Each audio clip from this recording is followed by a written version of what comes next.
और बिहार में अगर विधानसभा में अध्यादेश भी लाना पड़ेगा तो लाकर बिहार में जाति जनगणना होगी, मतलब होगी। इसके लिए आप निश्चिंत रहे। हमारे नेता तेजस्वी जी ने कहा कि किसी भी शर्त पे, किसी भी हाल में बिहार में जाति जनगणना होगी और हम मिलकर आगे बढ़ रहे हैं। इसी से आरएसएस और बीजेपी वालों की बौखलाहट है और हम लोग इसको हर हाल में लेकर रहेंगे, क्योंकि जब हमारे महागठबंधन की सरकार केंद्र बनेगी तो पूरे भारत में भी इसको लालू जी कराने का निर्णय लिए हैं। लेकिन सवाल जाति आधारित जनगणना को लेकर के जिस तरह से आरजेडी लगातार शुरू से संघर्ष का नारा दे रही थी, उस संघर्ष को उस वक्त झटका लगा जब पटना हाईकोर्ट ने इस मामले पर रोक लगा दी और उसके अगले ही दिन लालू प्रसाद यादव ने ट्वीट करके कहा कि जाति आधारित जनगणना होकर रहेगी। सवाल कई खड़े हो गए। हमारे साथ प्रेम यादव हैं, आरजेडी व्यवसायिक प्रकोष्ठ के महासचिव हैं।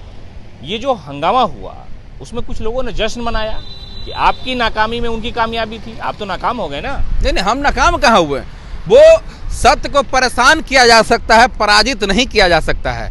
और हम जो अपना जो हक अधिकार है वो लेकर रहेंगे और बिहार में अगर विधानसभा में अध्यादेश भी लाना पड़ेगा तो लाकर बिहार में जाति जनगणना होगी, मतलब होगी। इसके लिए आप निश्चिंत रहे। हमारे नेता तेजस्वी जी ने कहा कि किसी भी शर्त पे, किसी भी हाल में बिहार में जाति जनगणना होगी, क्योंकि बिहार सरकार अपने खर्च पे कर रही है और हाईकोर्ट से लेकर कोर्ट से लेकर पूरा कॉलेजियम सिस्टम में कौन बैठे हुए हैं ये किसी को बताने की जरूरत नहीं है।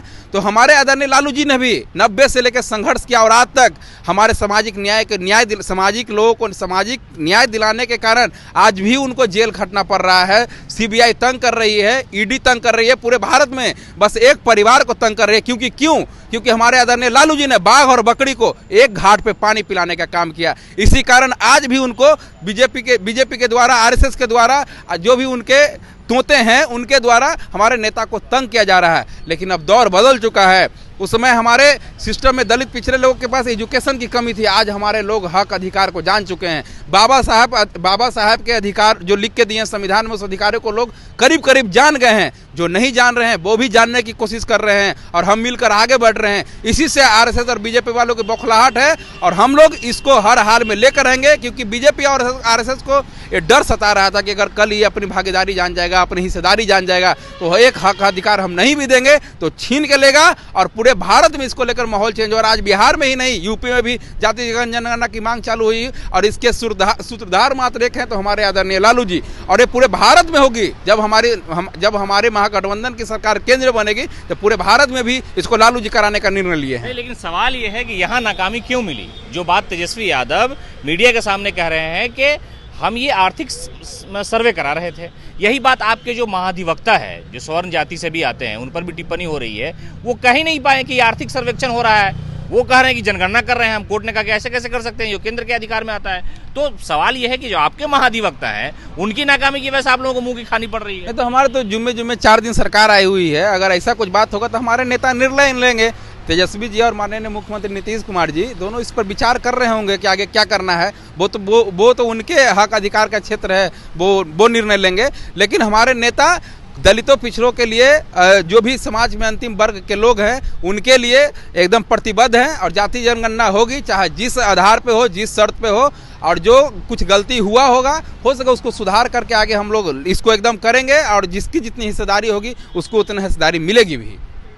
तो ये जो आरजेडी जिस तरह से बयानबाजी कर रही थी कि जो जाति आधारित जनगणना है वो होनी चाहिए और इसकी जो मांगी है वो दिख भी रही है, इसलिए कि कल ही जो है बिहार सरकार ने कोर्ट से गुहार लगाया और इस मामले की सुनवाई परसों होने वाली, यानी 9 तारीख को सुनवाई। पहले जो तिथि दी गई थी वो 2 महीने बाद की थी, लेकिन अब जो है फिर इस मामले पर सुनवाई जो है वो 9 तारीख को होने वाली है। तो कहा यह जा सकता है, जिस तरह से आरजेडी के नेताओं का दावा है कि लालू प्रसाद यादव इस मामले को लेकर के बिल्कुल संजीदा हैं और उन्होंने ट्वीट करके पहली बार लिखा जब वो दिल्ली से लौटे यहाँ पटना, तो ये पहली बार कहा। लेकिन जिस तरह से Bharatiya Janata party back foot पे नहीं फ्रंट फुट पर आकर के आरजेडी के नेताओं को, नीतीश कुमार को, महागठबंधन के नेताओं को कटघरे में खड़ा कर रही है, कह रही कि नीयत ही अच्छी नहीं थी। जब नीयत अच्छी होती तो वकील अच्छा होता, जब वकील अच्छा होता तो दलील अच्छी होती, जब दलील अच्छी होती तो कोर्ट में फैसला हो जाता, और जब फैसला हो जाता तो जनगणना की जो प्रक्रिया थी 7-8 दिन बचे हुए थे और फिर अगले महीना उस सारे मामले को लेकर के प्रेस कॉन्फ्रेंस होती, महागठबंधन के नेताओं द्वारा उस जो रिपोर्ट थी उसको तय कर दिया जाता और साबित हो जाता कि जो दावा कर रहे हैं सियासी तौर पर कि हमको इतनी हिस्सेदारी मिलनी चाहिए, वो चले जाते किनारे में और जो किनारे में है वो आ जाते ऊपर में। तो सियासत की ये इबारत अभी लिखी जानी बाकी है, लेकिन ये 9 तारीख को सुनवाई होगी।